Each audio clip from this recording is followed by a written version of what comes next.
गौआ के गौयड़मा एक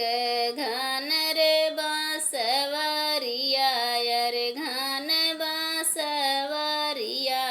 रे तोता मैना लिहले सेड़ रे ललनवा रे तोता मैना लिहले सेड़ रे ललनवा सोई गईल तोता रे सोई गईल मायना रे सोई गईल गौआ के लोग रे ललनवा रे सोई गईल गौआ के लोग रे ललनवा अरे एक नाही सुतेल बेटी के पापा रे जे करे त हे जवा कैसो चरे ललनवा रे जे करे द हे जवा कैसो चरे ललनवा रे कुछ बेटी जागिला अरे कुछ बेटी सुतिला अरे कुछ बेटी जागिला अरे कुछ रे द हे जवा कैसो चरे ललनवा रे कुछ रे द हे जवा कैसो चरे ललनवा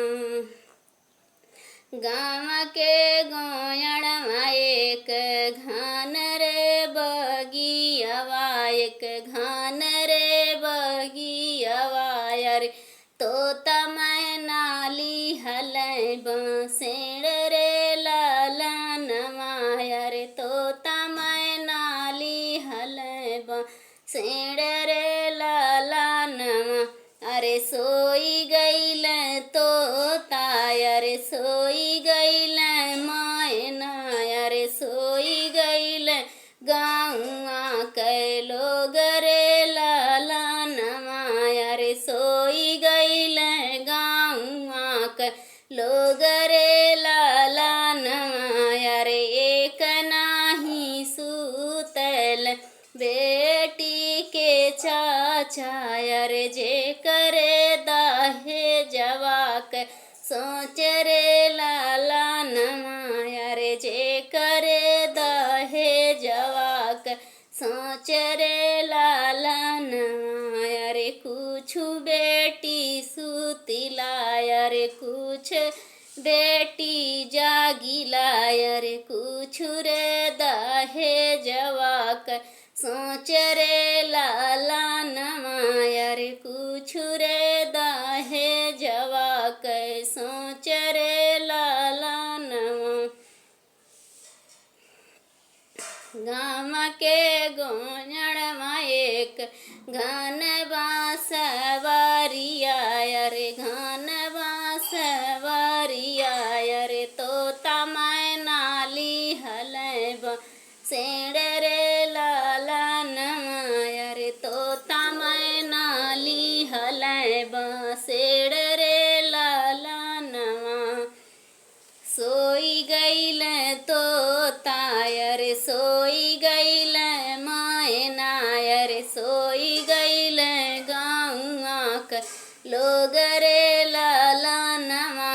रे सोई गईल गौआ के लोग रे ललनवा रे एक नाही सुतल बेटी के भैया रे जे करे दहे जवा कैसो चरे ललनवा रे जे करे दहे जवा कैसो चरे ललनवा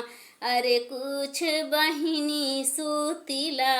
रे कुछ बहिनी जागिला रे